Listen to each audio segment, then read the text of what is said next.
cool beans. Hope you guys did enjoy that small montage. I'm Hex. I'm going to be going over my pride and joy StamDK build. StamDK has always been my pride and joy since Somerset days. Not as strong as it once was before, but honestly still a force to be reckoned with. And this is more of an OG StamDK, because honestly DKs are all over the place these days. If you're an old school player coming back, you're gonna be looking at all these StamDK builds with like some spamming Flames of Oblivion spam with back bar reverb. It's just, there's so many weird like variations of StamDK out there. This is what I like to call the original StamDK. If you were an OG player back during One Tamriel, this is the build that you would have seen back in the day. Like, this is the same setup, for the most part, the same playstyle and setup you would see back in the day. And I feel like it is time I can share my pride and joy with you guys. As always, if you guys can hit that subscribe button, it really does help out a lot. We're on the go to 1K. Leave your comments down below. I really love reading your comments and your thoughts on the build. And honestly, comment down what builds you guys want to see. I always ask at the end, and for the most part, no one really sees at the end of the videos. So yeah, please leave a comment down what you guys want to see next. I'm always up for suggestions. And honestly, you guys can even give me some troll builds. I'd love to try out some troll builds out there. See what works, see what doesn't, and kind of give my experience with those. But yeah, as always, I'll have timestamps on screen down below if you're looking for anything specific. But without further ado, let's leap our way back into the original StamDK build.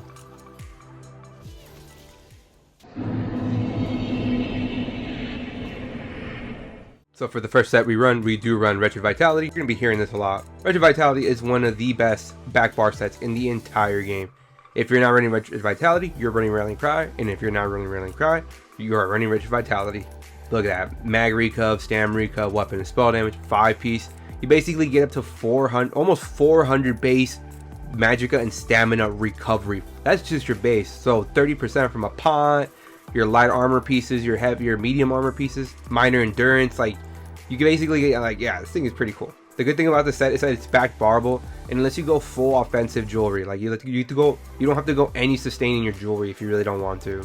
Next set we do run is obviously Bloodspawn. I mean, Bloodspawn on a DK is like butter on toast. Can't have one without the other. If you don't run Bloodspawn on a DK, you're honestly committing a cardinal sin.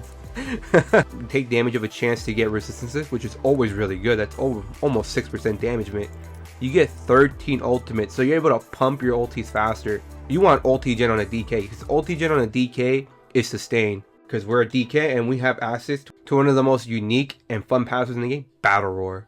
Yeah, really good for that. And next set we do run, since it's a front bar back bar setup, we do run another set, and that front bar is Way of the Fire. Way of the Fire is honestly insane. If you saw that Stamstork video, you would understand why Way of the Fire is really good. I go more in depth on that video, but just a quick overview. 2-piece weapon and spell damage, 3-piece stam, 4-piece crit, 5-piece. When you deal damage with a weapon, so basically a light attack or an ability from a weapon, you deal flame damage. The thing is, it doesn't seem like that much. I mean, let's just buff up real quick.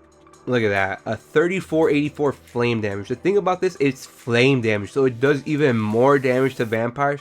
And look at that low cooldown. That's a 2-second cooldown. This thing is really good for destroying pugs, and against good players, it really does wither them down. Like, it really does apply so much pressure, and it honestly catches kids off guard. And if you crit this on a vampire, good night. So like I said, this is a front bar back bar setup, so obviously we will be running Trainee, because Trainee, if we have one extra slot, why not just get some extra max health with it?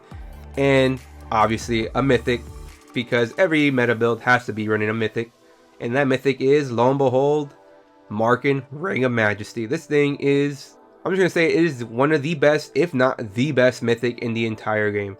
It really has no downside to this mythic. Like other mythics, you have to build up, or restricts you from doing, like Pale Order restricts you from being healed from others. Malacath, you don't do much crit bonus. What's the other one? What's the most popular? Sea Serpent Coil really snares you really heavily. This one, you just have to build it right. What's so good about it is just 200 weapon and spell damage and 2314 armor.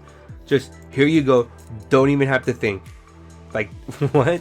Okay, I'm down for it. So the way we run it is we do have a Maul of the Fire with an Absorb Stamina enchant sharpened. Obviously in PvP, penetration is keen, and you can see that we are triple dipping into penetration. For the back bar, we do run a Sword and Board or Wretched Vitality. I do just have a double dot poison. I don't know, I just kind of put there and just left it there, and it's pretty good. You can almost put anything, poison, any enchant you want. It's honestly personal preference what you want back here. And I do run decisive.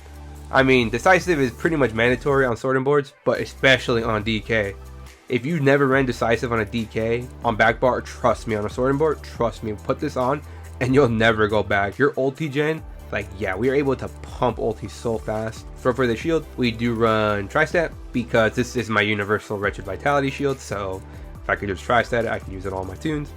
If you're trying to min-max it for this build, just run Stamina. I do run Impen. Personally, I do like Impen. I feel like crits are the reason you get bursted. So for my armor, I do run the typical 3-3-1. 3 heavy, 3 medium, 1 light. So for my 3 medium, I do run a medium blow spawn helm, shoulders, and for my last medium, I do run a medium gloves of Wretched Vitality. So for my heavy, I do run a heavy chest of fire, heavy legs of Wretched Vitality, and heavy feet of fire. And for my 1 light, I do run a light sash of Wretched Vitality. So for the enchants, if you can, Tri-Stat all the pieces if you can. If you can't do that, Tri-Stat the big piece. What I mean by that is head, chest, and legs.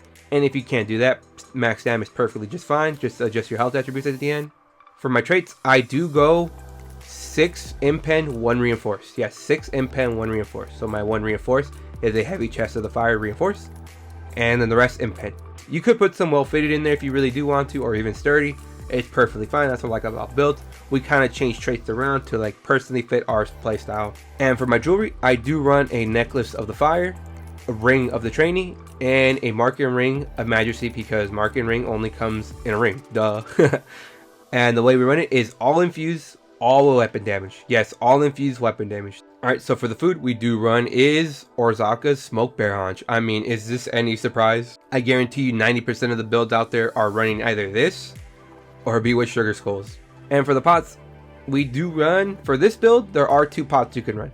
What you want to do is you want to run Stam with crit pots, with the third bonus being up to you. You can either run weapon crit pots with Stam and health, or probably the best, the thing most people might enjoy would be weapon crit with Stam and it moves. So this is probably the best pots to run, but thinking about it, this honestly is probably the best pot you should be running. So if you haven't got a taste of either pot, just run this one. So to run the pots with health, the way you run it is Dragon Thorn, Mountain Flower, and Water Hyacinth. But if you don't want health and you want immovability, the way you make them is Columbine, Dragon Thorn, and Wormwood. So personally up to you. If you're trying to be the sweatiest, honestly, move pots are the best. Not being able to get stunned out of your combo, always really nice. Alright, but enough of that. Let's go over the skills now. Alright, so for the first skill we do run is Rally. Honestly, Rally is one of the best skills in the entire game. Not only does it grant us our major brutality and sorcery, granting us 20% more weapon and spell damage, also grants us minor endurance, increases stam recov by 15%. The thing about this, it also gives us a burst heal depending on how long Rally has lasted. So it gives you a buff and also a heal on top of it. Very strong. Remember that hot this thing used to have? Oh man, rest in peace. Next, we honestly do run Venomous Claw. Venomous Claw, it hits really, really hard. I played with Embers. It hit, don't get me wrong, but Venomous Claw would melt kids. I don't know, something about the claw, man. Like, this is really what gives DK its flavor. Being able to claw someone and dot them up. Like, that's what I love about StamDK. You dot them up and then you brawl them down. Next, we do and run Executioner. Obviously, this is our Execute. The lower health the enemy is, the harder we hit. And when they're like at 10% health, they're going to get hit really, really hard. Next, we do run Noxious Breath. This is a very, very potent skill. Not only does it put on the target, a cone dot. The thing about this, it puts Major Breach, which reduces the enemy's physical and spell pen by 5948. So that's a lot of resistances we're shredding from the target. So that's the main reason we run this skill. Next, we run Dizzying Swing. This is our spammable. Swing and uppercut, dealing damage, setting them off balance, blah, blah, blah. I think we all know what uppercut does. But yeah, honestly, this is our spammable that can stun a target if conditions are met. And our ultimate is obviously Take Flight. Take Flight is one of the most fun ultimates in the entire game.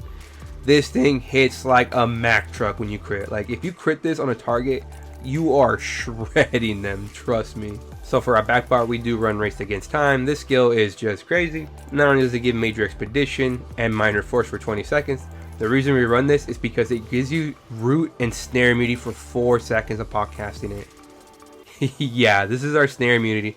That grants us Major Expedition. We pop this, no one's catching us. And not only that, popping this one skill procs our full Wretched Vitality in our back bar. Next, we do run Volatile Armor. You could run either morph, honestly, it is personal preference. I just like this one just to put an extra dot on the target, just to be that lull guy. because now it does full flame damage, which can actually kind of take people down. So either more is fine. Basically, this is basically our way to get our major resistance buff. Next, we do run Resolving Vigor. Resolving Vigor is our burst hot. I mean, this thing can scale pretty high, especially on the StamDK. Look at that, almost 24k health over 5 seconds. Are you crazy? And not only that, also gives us minor resolve, like for 20 seconds.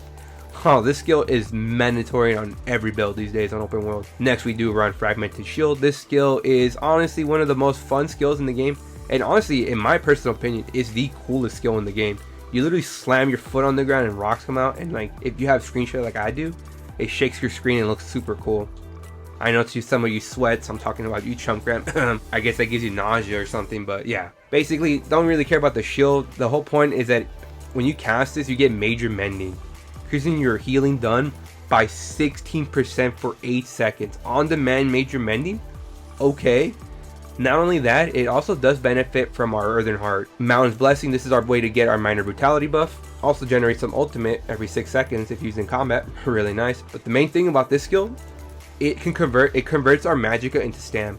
So when we cast that skill, we get 990 stamina, basically 1,000 stam right there from casting that one skill. And sometimes when you have a lot of magic, you can just dump all your magic into stam sustain. That has saved my life, where I had like a full bar of mag and no stam, and I just spam casted my Fragmented Shield, and honestly, it kept me barely alive to cast my ultimate to reset the fight. So it does happen. Next, we do run Heroic Slash. Heroic Slash, it honestly is I feel like it should just be mandatory on a StamDK. Does damage, puts minor main, don't care about that. What we care about is you gain minor heroism, granting you one ultimate every 1.5 seconds for 12 seconds.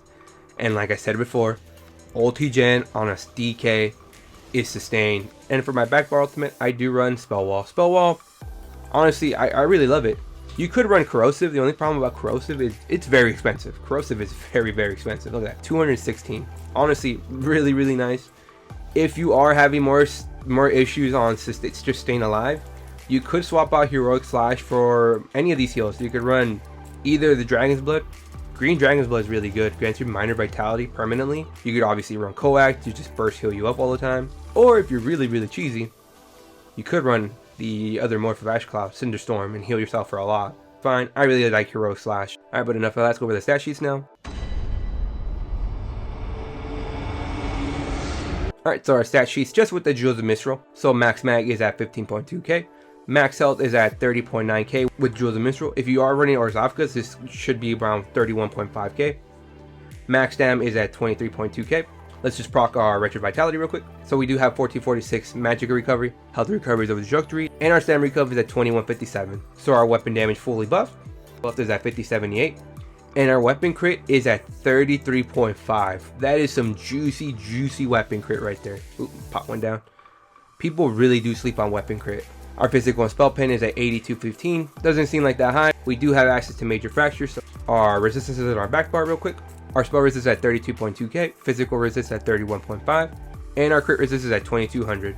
Alright, so for my race, I am a Nord. If you're an Imperial, that honestly would be the best. The second best would, in my opinion, would be Nord. Nord is only good on one class, and that is on the StamDKs. Why is that? We do get resist frost, increases our health, and frost resist. Stalwart increases our stamina, and the reason that Nord only works on StamDKs is because when you take damage, you gain 5 ultimate, and we do have Rugged, which increases our physical and spell resist by 2600. Yeah, I used to be a Nord back when they changed it to 3960 physical and spell resist, and this thing was beyond broken. So for my Mundus, I do run the Thief. Crit is very, very slept on because the Thief increases our crit by 6%. So we have a 6% chance of healing 50% more or doing 50% more damage. Think of it like that. That's why crit is so underrated. And obviously we are a stage 3 vampire, all because of one simple, juicy passive. Obviously, Undeath. While stage 3 vampire, the lower health you have, the less amount of damage you take, up to 30%. This thing is really strong, honestly, and it's a night and day difference when you don't have it.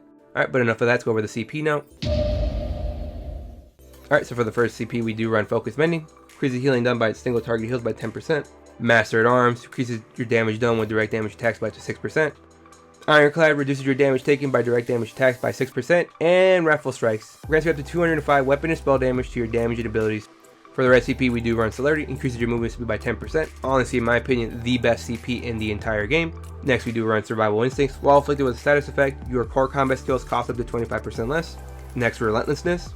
Being stunned or fear causes you to gain major protection for 3 seconds, reducing your damage taken by 10%. And last but not least, Pain's Refuge. Reduces your damage taken by 2% for every 2 negative effects active on you, up to a maximum of 20%. And for the green CP, doesn't really matter. Rationer, Liquid Efficiency, Gifted Rider, and Seed's Blessing.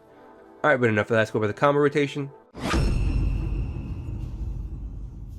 So once again, basically, you just dot them up and just keep your dots up.